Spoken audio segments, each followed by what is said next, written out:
আকাশ চিরে ধেয়ে আসছে বিশাল এক অগ্নিপিণ্ড। এটি ইরানের চতুর্থ প্রজন্মের খোররাম শাহার ব্যালিস্টিক ক্ষেপণাস্ত্র, যার নাম দেওয়া হয়েছে খাইবার। এটি শুধু একটি অস্ত্র নয়, বরং তেহরানের সামরিক সক্ষমতার এক নতুন বার্তা।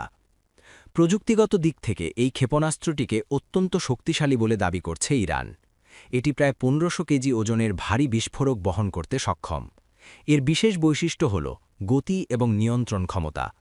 তরল জ্বালানি চালিত এই ক্ষেপণাস্ত্রটি আকাশে নিজের গতিপথ পরিবর্তন করতে পারে, ফলে লক্ষ্যবস্তুতে আঘাত হানার সম্ভাবনা আরও বেড়ে যায়।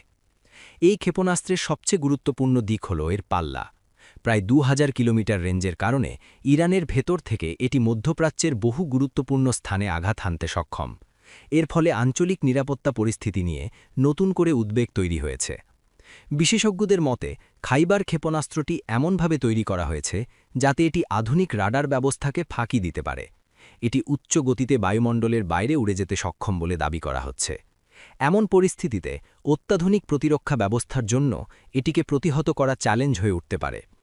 মধ্যপ্রাচ্যের চলমান উত্তেজনাপূর্ণ পরিস্থিতির মধ্যেই ইরান এই ক্ষেপণাস্ত্রের সফল পরীক্ষা সম্পন্ন করেছে বলে জানিয়েছে দেশটির মাসরিক কর্তৃপক্ষ। এর মাধ্যমে তেহরান মূলত পশ্চিমা দেশ ও ইসরায়েলকে নিজেদের সামরিক সক্ষমতার একটি স্পষ্ট বার্তা দিতে চাচ্ছে। বিশ্লেষকদের মতে এই নতুন ক্ষেপণাস্ত্র প্রদর্শন কেবল সামরিক শক্তির প্রদর্শনী নয়, বরং আঞ্চলিক রাজনীতিতে নিজেদের অবস্থান আরও দৃঢ় করার একটি কৌশলগত পদক্ষেপ। বর্তমান প্রেক্ষাপটে খাইবার ক্ষেপণাস্ত্রটি মধ্যপ্রাচ্যের সামরিক সমীকরণে নতুন করে উদ্বেগের কারণ হয়ে উঠেছে। এদিকে আন্তর্জাতিক মহল পরিস্থিতির দিকে গভীর নজর রাখছে। বিশেষ করে যুক্তরাষ্ট্র ও তার মিত্ররা ইরানের এই ক্ষেপণাস্ত্র কর্মসূচির ঘিরে উদ্বেগ প্রকাশ করেছে।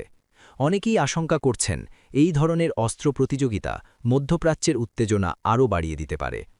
সব মিলিয়ে খাইবার ক্ষেপণাস্ত্রের আবির্ভাব শুধু একটি নতুন অস্ত্রের পরীক্ষা নয়, বরং এটি মধ্যপ্রাচ্যের ভূরাজনৈতিক বাস্তবতায় একটি গুরুত্বপূর্ণ পরিবর্তনের ইঙ্গিত বহন করছে।